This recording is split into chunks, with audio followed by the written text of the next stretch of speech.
বন্দে গুরু নিষ্ভক্তা নিশম ঈশবতারকান তৎপ্রকাশংশ্চ তচ্ছক্তি কৃষ্ণ চৈতন্য সঙ্গকম। তো এই শ্লোকটি হচ্ছে শ্রী চৈতন্য চরিতামৃতের প্রথম শ্লোক, মঙ্গলাচরণের শ্লোক। এবং এই যে কৃষ্ণ লীলা, গৌর লীলা, সিদ্ধান্ত, রস, ভাগবত প্রমাণ, সাহিত্য, এই সব কিছুর মিশ্রণে এই যে একটা অতি উৎকৃষ্ট যে গ্রন্থ আমাদের কবিরাজ গোস্বামী আমাদের প্রদান করেছেন, তাহা যদি কেউ আস্বাদন করে তাহলে সে ভক্তিতে পাগল হতে পারে। গীতা বলছে যে ভক্তি আমাদের জীবনের প্রধান কাজ, ভক্তি আমাদের করা উচিত। ভাগবত বলছে যে সেই ভক্তি কিভাবে করতে হয়। ভাগবত প্রমাণ দিচ্ছে যে কারা কারা ভক্তি করেছে এবং তারা ভক্তির ফলে কি লাভ করেছে। কিন্তু এই চৈতন্য চরিতামৃত বলছে যে এই ভক্তিতে কিভাবে পাগল হতে হয়। উন্নত উজ্জ্বল রসময়ী যে মাধুর্য প্রেম, সেই উৎকর্ষতা প্রদান করেছে, প্রদর্শন করেছে এই চৈতন্য চরিতামৃত। তো সেই কবিরাজ গোস্বামী এই চৈতন্য চরিতামৃত শুরু করছে এই শ্লোক দিয়ে। মঙ্গলাচরণ প্রণাম। কাকে কাকে প্রণাম করছেন? বন্দে গুরুন। বন্দে গুরুন মানে আমি আমার গুরুদের প্রণাম করি। গুরুদের মানে, গুরুদের মানে যারা আমার দীক্ষা গুরু এবং শিক্ষা গুরু এবং গুরু পরম্পরা।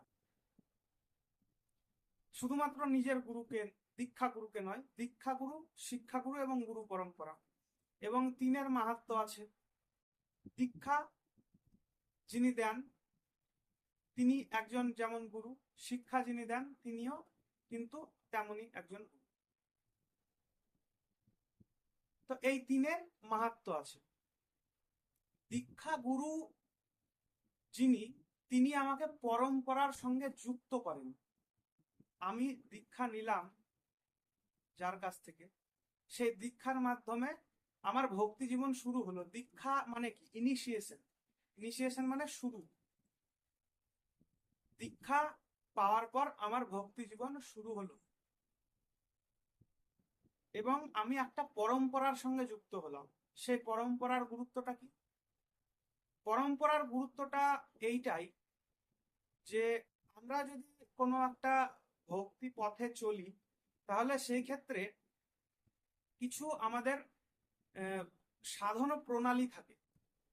ভজন ক্রিয়া যেটা বলে, শ্রদ্ধা, সাধুসঙ্গ, ভজন ক্রিয়া, অনর্থ নিবৃত্তি। এই যে অনর্থ নিবৃত্তি হবে তবেই তো আমার প্রেম লাভ হবে।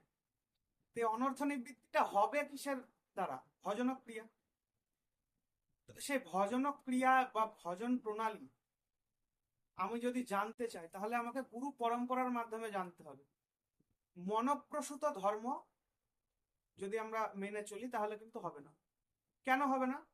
কারণ আমরা যদি এই যে আমাদের মনটা দেখি, মনটা তো চঞ্চল, এটা তো বলাই বাহুল্য। কিন্তু এই মনের উৎস যদি দেখি, এই যে মনস্তত্ত্ব, এই মনটা এসেছে কিন্তু এই জড়া প্রকৃতির জাত, জড়া প্রকৃতি থেকেই উৎপন্ন। জড়া প্রকৃতির যে মায়া শক্তি, সেই মায়া শক্তি থেকেই মহত্তত্ত্ব, এবং সেখান থেকে অহংকার, সাত্ত্বিক অহংকার থেকে মন, রাজসিক অহংকার থেকে ইন্দ্রিয়, এবং তামসিক অহংকার থেকে যে পঞ্চমহাভূত। তো এই মহত্তত্ত্বই কিন্তু উৎস সবকিছু। আর এই মহত্তত্ত্ব এসেছে প্রধান মায়াদেবীর যে অংশ প্রধান, সেখান থেকে। তাহলে এই যে আমাদের মন, এই মনটা কিন্তু মায়া শক্তি থেকেই উৎপন্ন হয়েছে, মায়ারই অংশ বলা যেতে পারে। তাহলে মনপ্রসূত ধর্ম মানে যে ধর্মটা আমাদের মন থেকে উৎপন্ন হয়েছে। আমার মনে হচ্ছে এইটা করা ঠিক তাই আমি করছি, আমার মনে হচ্ছে এইটা ধর্ম তাই আমি করছি, এগুলো হচ্ছে মনপ্রসূত ধর্ম। তো এই যে মন, এই মনটাই তো মায়াগ্রস্ত, মায়ার দ্বারাই তৈরি। সেই মন থেকে উৎপন্ন ধর্ম কিরকম হবে? সেটাও মায়াগ্রস্ত। ভ্রম, প্রমাদ, বিপ্রলিপ্সা, কারণা পাটব যেগুলো আমাদের মধ্যে থাকে, সেগুলো সেই ধর্মে মিশে থাকবে। ওই জন্য এগুলো সব নকল ধর্ম। এই জগতে অনেক এরকম বাবাজি, অনেক সাধু পাওয়া যায় যারা নিজেরা কোনো গুরু চরণাশ্রয় করেনি।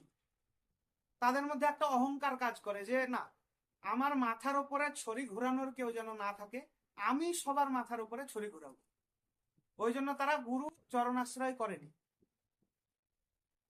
তো এই ধরনের অহংকারী ব্যক্তিরা নিজেদের মনপ্রসূত অনেক ধর্ম প্রচার করে থাকে, কিন্তু এগুলো গ্রহণযোগ্য নয়। তাহলে কোনগুলো গ্রহণযোগ্য? স্বয়ং পরমেশ্বর ভগবান যে ধর্মটা প্রবর্তন করেছেন সেইটা সেইটা আমি পাবো কিভাবে? ভগবান তো আমাকে দর্শন দিবেন না, কারণ আমি একজন বদ্ধ জীব। প্রেম যদি ভগবানের প্রতি না থাকে তাহলে ভগবানের দর্শন পাওয়া যায় না। একজন অন্ধ ব্যক্তি, সে অন্ধ ব্যক্তির সামনে তাকে যতই আলো দেওয়া হোক সে তো দেখতে পাবে না, কারণ আলো দিয়ে আমি দেখবো কখন? যখন চোখ থাকবে তখন। আগে তো চোখটা দরকার। চোখ যখন যার আছে সে আলোর দ্বারা সব জিনিস দেখতে পায়, কিন্তু যার চোখ নাই সে আলো নিয়ে কি করবে? সেরকমই এই প্রেম হচ্ছে ভগবানকে দেখার চোখ। এই প্রেম যার নাই ভগবানকে দেখতে পায় না। তাহলে আমি তো ভগবানকে দেখতে পাবো না, ভগবান আমাকে দর্শন দেবে না, তাহলে প্রকৃত ধর্ম কি সেটা ভগবান আমাকে জানাবে না। তাহলে কিভাবে পাবো? ভগবান আমাকে জানাবে না, কিন্তু জানিয়েছে। ভগবান জানিয়েছে চতুষ্কুমারকে, ভগবান জানিয়েছে ব্রহ্মাকে, জানিয়েছে রুদ্রকে, এবং জানিয়েছে তিনি শ্রী বা সীতা দেবী। এবং তাদের থেকেই সম্প্রদায় এসেছে। রুদ্র থেকে রুদ্র সম্প্রদায়, ব্রহ্মা থেকে ব্রহ্ম সম্প্রদায়, কুমার চতুষ্কুমার থেকে কুমার সম্প্রদায়। তো এই সম্প্রদায়ে ব্রহ্মাকে জ্ঞান দিলেন ভগবান, ব্রহ্মা দিল নারদকে, নারদ দিল ব্যাসদেবকে। এইরকম ভাবে আস্তে আস্তে কিন্তু পরম্পরা এসেছে, এবং বর্তমানে অনেক সাধু সন্ত আছে যারা এই পরম্পরা থেকে ভজন প্রণালী, ভগবত তত্ত্ব জ্ঞান পেয়েছে। তো তাদের কাছ থেকে আমাকে নিতে হবে। তো এই যে দীক্ষার মাধ্যমে আমি এই ভজন প্রণালীর সঙ্গে যুক্ত হই বা এই পরম্পরার সঙ্গে যুক্ত হই, ওই জন্য এই দীক্ষা এবং এই গুরু পরম্পরা এই দুটোই কিন্তু খুবই গুরুত্বপূর্ণ। এবং তার সঙ্গে সঙ্গে শিক্ষাগুরু। শিক্ষাগুরুর কাজ কি? শিক্ষাগুরুর কাজ হচ্ছে যে কোনো ক্ষেত্রে যদি আমার গুরুদেব কাছে না থাকে, আমি যদি গুরুদেবের সাক্ষাৎ সেবা করতে না পারি, হয়তো আমি বৃন্দাবনে গেলাম, সেখানে কোনো বাবাজির কাছ থেকে দীক্ষা নিলাম, বাবাজি আমাকে আদেশ করলো যে দীক্ষা দিয়েই কিছুদিন পরেই আদেশ করলো যে তুমি গৃহে ফিরে যাও, সেখানে সংসার করো, সংসারে থেকে ভক্তি করো। এবার আমি বাড়ি চলে এলাম, বৃন্দাবন থেকে অনেক দূরে। এখানে দীক্ষা দিয়েই কিন্তু গুরুদেব আমাকে ভজন সাধন অতটা কিছু শিখায়নি। শক্তি সঞ্চারিত করেছে আমার মধ্যে, কিন্তু সেরকম কিছু শিখায়নি। তো এইখানে এসে ওই যার কাছ থেকে আমি দীক্ষা নিয়েছিলাম, উনার পরম্পরার বা উনার পরম্পরার বিভিন্ন শাখার অন্তর্গত কোনো আরেকজন সৎ বৈষ্ণব, তার কাছে আমাকে কিন্তু সেই ভজন সাধনটা শিখতে হবে। তো এই হচ্ছে শিক্ষাগুরু। অর্থাৎ দীক্ষাগুরু যদি সান্নিধ্য না পাই, তাহলে সেই দীক্ষাগুরুর প্রতিনিধি রূপে কেউ একজন কিন্তু আমাকে সবকিছু শেখাবে। এবং এই শিক্ষাগুরুর কাছ থেকে যখন আমি শিক্ষা নেব, তখন এই ভাব রাখা উচিত যে আমার ওই যে দীক্ষাগুরু, তিনিই এর মাধ্যমে আমাকে এই শিক্ষাটা দিচ্ছেন। তো এই শিক্ষাগুরু, দীক্ষাগুরু এবং গুরু পরম্পরা তিনটেই গুরুত্বপূর্ণ। ওই জন্য বন্দে গুরুন, বন্দে গুরু নয়, বন্দে গুরুন বহু বচন। আমার যত গুরু, শিক্ষাগুরু, দীক্ষাগুরু, পরম্পরা, সকলকে প্রণাম করি। এবং এই গুরুই হচ্ছে প্রথম পূজ্য। সর্বপ্রথম গুরুর পূজা দিয়েই শুরু হয়, তারপরে সবার পূজা। ওই জন্য প্রণামের ক্ষেত্রেও গুরুর প্রণামটা আগে। তারপরে বন্দে গুরুন ইস ভক্তান। আমি শুধু আমার গুরুদেবকেই প্রণাম করছি না। গুরুদেব ভগবানের ভক্ত, যিনি সাক্ষাৎ আমাকে ব্যক্তিগত রূপে কৃপা করছেন, কিন্তু আমার গুরুদেব ছাড়াও ভগবানের অনেক শুদ্ধ ভক্ত কিন্তু এই জগতে আছে। আমি তাদের সকলকে প্রণাম করছি। তো তারপরে বলছে যে বন্দে গুরুন ইস ভক্তান ঈশম, মানে ভগবান। যে ভগবত প্রাপ্তির জন্য আমার গুরু চরণাশ্রয়, যে ভগবানের ভক্তদের আমি প্রণাম করলাম, সেই ভগবানকে আমি প্রণাম করছি। ঈশান ঈশ অবতারকান, শুধু ভগবানকে নয়, ভগবান এবং তার সমস্ত অবতার, তৎপ্রকাশংশ্চ তৎশক্তি, তার প্রকাশ এবং তার শক্তি। অর্থাৎ গুরুবর্গকে প্রণাম করার পর বৈষ্ণব, বৈষ্ণবের পর ভগবানকে, এবং তারপরে ভগবানের তিনটে জিনিসকে প্রণাম করা হচ্ছে। একটা হচ্ছে অবতার, প্রকাশ আর শক্তি। এই তিনটে জিনিস কি সেটা আগে জানতে হবে, এবং কেন প্রণাম করব তাদের। তো ভগবানের যে প্রকাশ এবং অবতার, এই দুটো জিনিস আগে বলি। প্রকাশ এবং অবতার হচ্ছে ভগবানেরই এক একটা রূপ, কিন্তু ভেদ আছে কিছু। প্রকাশের ক্ষেত্রে আমরা যেমন, আমরা অচিন্ত ভেদাভেদবাদী, মানে তত্ত্বের মধ্যে ভেদ অভেদ দুইই আছে। শক্তি শক্তিমান অভেদ, কিন্তু আবার কিছু ভেদও আছে, সম্পূর্ণ এক নয়। জীব আর ভগবান অভেদ আছে, আবার ভেদও আছে। তো এই যে প্রকাশ আর অবতার, এদের মধ্যে কিছু ভেদ আছে, অভেদ আছে। ভগবানের যে প্রকাশ রূপ, সেটার সঙ্গে ভগবানের অভেদ একটু বেশি। মানে ভাবটা এরকম যেন একদম ভগবানই, একদম ভগবান বলতে একজন যে আদি রূপ, সেই আদি রূপের সঙ্গে একদম সম্পূর্ণ প্রায় একই বলা যেতে পারে প্রকাশ যেগুলো। আর অবতারের সঙ্গে অভেদ থাকলেও ভেদ একটু বেশি। অবতার বলতে একটু অংশ এই রূপে কল্পনা করা হয়, যদিও ভগবানের অংশ মানে সেই পূর্ণই, কারণ পূর্ণের অংশ পূর্ণ, কিন্তু তবুও অবতারের সঙ্গে ভেদটা একটু বেশি। আর একটা পার্থক্য কি প্রকাশের সঙ্গে অবতারের? প্রকাশ নিত্য ধামে থাকে, আর অবতার নিষ্প্রপঞ্চাৎ প্রপঞ্চ অবতরতি ইতি অবতার। মানে ওই নিষ্প্রপঞ্চ মানে ভগবানের নিত্যধাম, যেখানে কোনো কুণ্ঠা নেই, বৈকুণ্ঠ, পরব্যোম বলা হয় যাকে, শ্রেষ্ঠ আকাশ, সেটা হচ্ছে নিষ্প্রপঞ্চ। আর এই যে জড় জগৎ, এটা হচ্ছে প্রপঞ্চ। তো নিষ্প্রপঞ্চাৎ প্রপঞ্চ অবতরতি, মানে নিষ্প্রপঞ্চ থেকে এই প্রপঞ্চে যে নেমে এসেছে লীলা করার জন্য, সেই হচ্ছে অবতার। শুধু লীলা করার জন্য না, অনেক কাজ থাকতে পারে। যেমন যুগ অবতারের আলাদা কাজ, মন্বন্তর অবতারের আলাদা কাজ, পুরুষ অবতারের আলাদা কাজ। তো এই অবতার এই জড় জগতের সঙ্গে সম্পর্কিত। প্রকাশ কিন্তু সরাসরি জড় জগতের সঙ্গে সম্পর্কিত নয়। অবতার জড় জগতের সঙ্গে সম্পর্কিত, সম্পর্কিত, জড় কলুষ যুক্ত নয়, কিন্তু পূর্ণরূপে শুদ্ধ। 60 গুণ তাদের মধ্যেও বিরাজমান, কিন্তু তারা জড় সম্বন্ধ, জড় কার্যকলাপে যুক্ত। তো এই হচ্ছে প্রকাশ আর অবতারের মধ্যে পার্থক্য। উদাহরণ কি? প্রকাশ হচ্ছে বলরাম, বলরাম হচ্ছে ভগবান শ্রীকৃষ্ণের প্রকাশ। তারপরে রাসলীলার সময় ওই যে ভগবান রাধারানীর সঙ্গে নৃত্য করছে, আর চারিপাশে যে সখীরা নাচছে, সেই সখীদের সঙ্গেও একটা একটা করে কৃষ্ণ আছে। এই যে সখীদের সঙ্গে যে কৃষ্ণ নাচছে, সেইগুলো হচ্ছে প্রকাশ, আদি রূপ নয়। আদি রূপ কোনটা? ওই রাধারানীর সঙ্গে যে রাধারমণ, রাধারানীর সঙ্গে যে সেই হচ্ছে আদি রূপ। আর সখীদের সঙ্গে যেগুলো নাচছে, ওটা হচ্ছে প্রকাশ। রোহিণী নন্দন বলরাম, এ হচ্ছে ভগবানের প্রকাশ। আর অবতার মহাবিষ্ণু অবতার।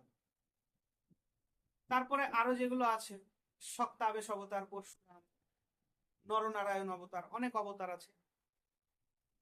তো এই হচ্ছে অবতার আর প্রকাশের উদাহরণ। তো এই দুজনকেই আমরা প্রণাম করি। এবং তারপরে তৃতীয় তত্ত্ব হচ্ছে শক্তি তত্ত্ব। শক্তি শক্তিমান অভেদ। শক্তি ছাড়া শক্তিমানের অস্তিত্ব কল্পনা করা যায় না, আর শক্তিমান ছাড়া শক্তির অস্তিত্ব কল্পনা করা যায় না। আপনি ভাবুন, একটা সত্তা আছে, তার কোনো শক্তি নাই, তাহলে তার তো কোনো কিছু করারই ক্ষমতা নাই। শক্তি নাই এমন কোনো কিছু জিনিসেরই আমরা কল্পনা করতে পারি না। আমরা যদি ভাবতে যাই, মানে আমাদের ভাবনাতে আসবে না সেই জিনিসটা। আবার যদি শক্তি থাকে কিন্তু শক্তিমান না থাকে, তাহলে শক্তি নিষ্ক্রিয়, তার কোনো ক্ষমতা নাই। তাহলে শক্তি আর শক্তিমান দুজনের যদি এক জায়গায় থাকে তবেই কিন্তু কোনো কিছু ঘটবে। ওই জন্য শক্তি আর শক্তিমানকে পৃথক করা যায় না, তারা একটাই সত্তার দুটো দিক, তারা পৃথক দুটো সত্তা নয়। সেরকমই রাধা আর কৃষ্ণ, রাধা পূর্ণ শক্তি, কৃষ্ণ পূর্ণ শক্তিমান, দুই বস্তু ভেদ নাই, শাস্ত্র প্রমাণ। শাস্ত্র এর প্রমাণ যে রাধা আর কৃষ্ণ, রাধা হচ্ছে পূর্ণ শক্তি এবং কৃষ্ণ হচ্ছে শক্তিমান, দুইয়ের কোনো ভেদ নাই। তাহলে তত্ত্বর দিক থেকে আমরা শক্তিমানকে প্রাধান্য দিই। কিসের কারণে? কারণ দুইজন এক জায়গায় থাকলে তবেই সবকিছু ঘটবে ঠিকই, কিন্তু দুইজন যখন এক জায়গায় থাকছে তখন শক্তি শক্তিমানের ইচ্ছা অনুসারে কার্য করছে, অর্থাৎ শক্তিমানের প্রাধান্য।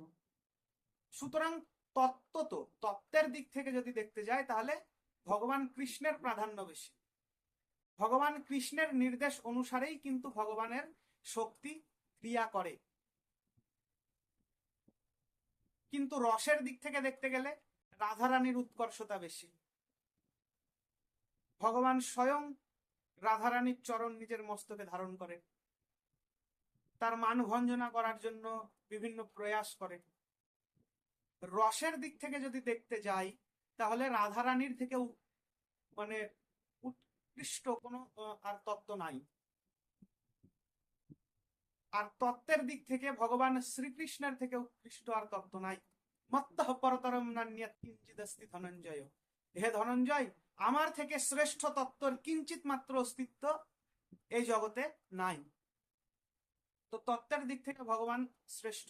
ঈশ আর তৎশক্তি, ঈশের শক্তি হচ্ছে রাধারানী, এ হচ্ছে শক্তি তত্ত্ব। তো এই কয়েকটা তত্ত্বের প্রণাম করছে, এই ছটা তত্ত্ব। প্রথমত পঞ্চতত্ত্ব এবং গুরুতত্ত্ব। গুরুতত্ত্ব, তারপরে পঞ্চতত্ত্ব কি কি? ভগবান, ভগবানের প্রকাশ, ভগবানের অবতার, ভগবানের শক্তি আর ভগবানের ভক্ত। এই পঞ্চতত্ত্ব থেকেই কিন্তু পঞ্চতত্ত্বের মন্ত্র এসছে। জয় শ্রীকৃষ্ণ চৈতন্য ঈশ প্রভু নিত্যানন্দ তৎপ্রকাশ। তারপরে প্রভু নিত্যানন্দ শ্রী অদ্বৈত অবতার, শ্রী গদাধর শ্রীবাসাদি গৌর ভক্তবৃন্দ। গদাধর হচ্ছে শক্তি আর শ্রীবাসাদি গৌর ভক্তবৃন্দ হচ্ছে ভগবানের ভক্ত। তো এই হচ্ছে পঞ্চতত্ত্ব আর গুরু। তারপরে শ্লোকে কি বলছে? বন্দে গুরু নিষ্ভক্তান ঈশম ঈশবতারকান তৎপ্রকাশংশ্চ তৎশক্তি কৃষ্ণ চৈতন্য সঙ্গকম। এই যে এতক্ষণ ধরে বলা হলো যে আমি গুরু বর্গকে প্রণাম করি, ভগবানের ভক্তকে প্রণাম করি, ভগবানকে প্রণাম করি, ভগবানের প্রকাশকে প্রণাম করি, ভগবানের অবতারকে প্রণাম করি, ভগবানের শক্তিকে প্রণাম করি। ভগবানটা কে? কৃষ্ণ চৈতন্য সঙ্গকম, কৃষ্ণ চৈতন্য নামক ভগবানের ভক্তকে প্রণাম করি, কৃষ্ণ চৈতন্য নামক ভক্তের শক্তিকে প্রণাম করি। তো এই শেষে প্রকাশ করলো যে সেই ভগবান। তত্ত্বের দিক থেকে কৃষ্ণ শ্রেষ্ঠ, মত্ত পরতরম নান্যৎ কিঞ্চিদস্তি ধনঞ্জয়। আর রসের দিক থেকে রাধারানী শ্রেষ্ঠ। বলছে না যে বিভিন্ন স্তর আছে ভক্তির, শ্রদ্ধা, সাধুসঙ্গ, ভজনক্রিয়া, অনর্থ নিবৃত্তি, নিষ্ঠা, রুচি, আসক্তি, ভাব, প্রেম, প্রেম বৃদ্ধি, প্রেম, স্নেহ, মান, প্রণয়, রাগ, অনুরাগ, ভাব, মহাভাব হয়।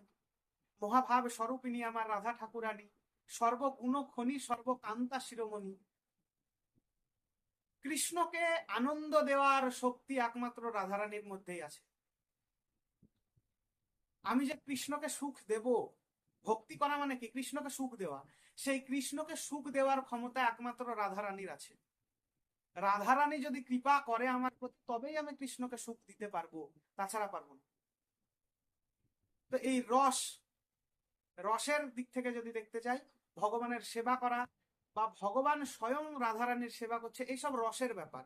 এই দিক থেকে রাধারানী শ্রেষ্ঠ, ভাবের দিক থেকে রাধারানী শ্রেষ্ঠ, আর তত্ত্বের দিক থেকে কৃষ্ণ। কৃষ্ণের তত্ত্ব আর রাধারানীর ভাব, এই দুই শ্রেষ্ঠ জিনিস নিয়ে তৈরি আমাদের মহাপ্রভু শ্রীকৃষ্ণ চৈতন্য। তো সেই ভগবানের লীলা এই চৈতন্য চরিতামৃত, তো সহজ কথা না। এবং এখানে এই যে 6টা তত্ত্ব বর্ণনা করা হলো, এই 6টা তত্ত্বই হচ্ছে ভগবানের স্বরূপ, এবং 6টা তত্ত্বই ভগবানের সমান সম্মান এদের দেওয়া উচিত। এবার এখানে একটা প্রশ্ন আসে যে ভগবানের যে ভক্ত কিংবা যে গুরু, ইনারা তো ভগবান নন, তাহলে এনাদেরকে কেন ভগবান রূপে পূজা করব, কিংবা এদেরকে কি ভগবান রূপে সম্মান করা সত্যিই উচিত? এদের তত্ত্বটা আসলে কি, এই নিয়ে অনেকের কনফিউশন থাকে, কি এরা কি ভগবান নাকি জীব, এই নিয়ে কনফিউশন থাকে। তো এইটা হচ্ছে ব্যাপারটা এরকম যে একটা লোহা যদি চুম্বকে ঘষা হয়, যে এরকম ভাবে যদি ক্রমশ ঘষা হয় একদিকে, এটা বিজ্ঞানে থাকে, কিংবা তড়িৎ যদি চালনা করা হয়, তাহলে ওই লোহাটা কি হয়, চুম্বকে পরিণত হয়ে যায়। চুম্বকের যে আবেশ, চুম্বক শক্তির আবেশ, সেটা লোহার মধ্যে হয়, লোহাটাও কিন্তু তখন চুম্বকেই পরিণত হয়। তো যেসব ব্যক্তি বদ্ধ অবস্থা থেকে মুক্ত হয়ে গেছে, তাদেরকে ভগবান জীব উদ্ধারের নিমিত্ত নিজের কৃপা শক্তি দেয়, অর্থাৎ ভগবানের কৃপা শক্তির আবেশটা এই জীবের মধ্যে যখন হয়, তখন এই জীবটা সাক্ষাৎ ভগবত অবতারে পরিণত হয়। বোঝা গেল? চুম্বকে লোহা ঘষলে যেমন লোহাটাও চুম্বকে পরিণত হচ্ছে, সেই রকমই বদ্ধ অবস্থা থেকে মুক্ত হওয়া কিছু জীব যখন ভগবত শক্তি, নিত্যানন্দের শক্তি লাভ করে, তখন তারা কিন্তু গুরুতে পরিণত হয়। গুরু হওয়ার শক্তি সবার নাই। আমি মনে করলাম গুরু হয়ে বসলাম, এরকমটা হবে না। এর আগেই বর্ণনা করা হলো যে গুরু হয়ে বসে মনপ্রসূত ধর্ম প্রচার করা যাবে না। তো যার ইচ্ছা হলো গুরু, এরকম হওয়া যায় না। নিত্যানন্দের শক্তির আবেশ যার মধ্যে হয়েছে, সেই গুরু হতে পারে। যেমন শক্তাবেশ অবতার পরশুরাম, ব্যাসদেব, এরা যেমন ভগবানের শক্তাবেশ অবতার, প্রত্যেকটা গুরুই কিন্তু ভগবানের কৃপা শক্তির আবেশ অবতার, তাই তারা ভগবানের সমানই উচ্চ। ওই জন্যই তাদেরকেও ভগবানের সমান সম্মান প্রদর্শন করা উচিত। তো কৃষ্ণদাস কবিরাজ গোস্বামী এই যে চৈতন্য চরিতামৃত রচনা করেছেন, এই চৈতন্য চরিতামৃতের অনেক সংস্কৃত শ্লোক আছে এবং বাংলা পয়ারও আছে। তো এই যে সংস্কৃত শ্লোক, এগুলো প্রত্যেকটাই বাংলা পয়ারেও এবং সংস্কৃত শ্লোকেও প্রচুর অর্থ, গভীর অর্থ বহ এই শ্লোকগুলো। তো এই প্রত্যেকটা শ্লোক আমাদের মনন করা উচিত, আলোচনা করা উচিত এবং মনন চিন্তন করা উচিত, এবং এর যে সার সেটা আমাদের জানার চেষ্টা করা উচিত। অনেকে ভাবে যে আমরা তো ভক্তি পথের লোক, অত জ্ঞান আমরা জেনে কি করব, তত্ত্ব সিদ্ধান্ত জেনে কি করব। জ্ঞান মার্গের যারা, তারা তত্ত্ব সিদ্ধান্ত পড়বে, আমরা ভক্তি মার্গের লোক, আমরা শুধু নাম জপ করব, থাকবো বাস। কিন্তু এরকম কিন্তু ব্যাপারটা না। যদি এরকমটাই হতো যে ভক্তদের তত্ত্ব সিদ্ধান্ত পড়া যাবে না, তাহলে জীব গোস্বামী তো ষট সন্দর্ভ রচনা করতেন না, কিংবা ভাগবতের যে টিকা রচনা করেছে সনাতন গোস্বামী, সেটা তো করতেন না তারা। এবং টিকাকার শিরোমণি বিশ্বনাথ চক্রবর্তী ঠাকুর যে এত টিকা রচনা করেছে আচার্যদের গ্রন্থ, গোস্বামীদের গ্রন্থ, সেটা তো করতো না তারা। ভক্তি সিদ্ধান্ত সরস্বতী গোস্বামী প্রভুপাদ কিংবা ভক্তি বিনোদ ঠাকুর, ইনারা এই যে ভুল সিদ্ধান্তকে খণ্ডন করেছেন সারা জীবন, এটা তো তারা করতেন না। সারা জীবন তো নাম জপই করতেন, যদি এটাই হতো। তো ব্যাপারটা এরকম না। কবিরাজ গোস্বামী নিজে বলছে যে সিদ্ধান্ত বলিয়া চিত্তে না করো আলস, ইহা হইতে কৃষ্ণ লাগে সুদৃঢ় মানুষ। সিদ্ধান্ত, আরে এটা তো সিদ্ধান্ত, এসব করে লাভ নাই, লীলা করবো আমরা, এইরকম ভাবে যদি তুমি অলসতা করো, তাহলে কৃষ্ণে দৃঢ় মানুষটা লাগবে না, দৃঢ় ভক্তি হবে না, পাতলা ভক্তি হবে। যেটা স্থায়ী হবে না, একটু কিছু হলেই ভক্তি জীবন থেকে সরে যাবা। কৃষ্ণর সুখৈক তাৎপর্য, কৃষ্ণকে সুখ দেওয়ার যে একান্ত বাসনা, সেইটা জাগবে না। ভক্তি জীবনে ঢুকেও নিজের বাসনা চরিতার্থ করার ইচ্ছা জেগে উঠবে, কিন্তু তত্ত্ব সিদ্ধান্ত যার হৃদয়ে গেঁথে গেছে, তার ইহা হইতে কৃষ্ণে লাগে সুদৃঢ় মানুষ। তার যে দৃঢ় শ্রদ্ধা উৎপন্ন হয়েছে, সেটা থেকে তাকে কেউ আর টলাতে পারবে না। ওই জন্য এই সংস্কৃত শ্লোকগুলো আমাদের সকলের আলোচনা, পাঠ, অধ্যয়ন, চিন্তন, মনন করা উচিত। তো আজকে এই প্রথম শ্লোকটা আলোচনা করলাম, পরবর্তীতে চেষ্টা করব এই চৈতন্য চরিতামৃতের যত সংস্কৃত শ্লোক আছে সেগুলো সবগুলোই আলোচনা করার। কারণ বাংলা পয়ার যেটা, সেটা অনেকেই বুঝতে পারে, কিন্তু সংস্কৃত শ্লোকটা বুঝতে একটু অসুবিধা হয়। আজকে এইটুকু। বাঞ্ছা কল্পতরুভ্যশ্চ কৃপা সিন্ধুভ্য এব চ পতিতানাং পাবনেভ্যো বৈষ্ণবেভ্যো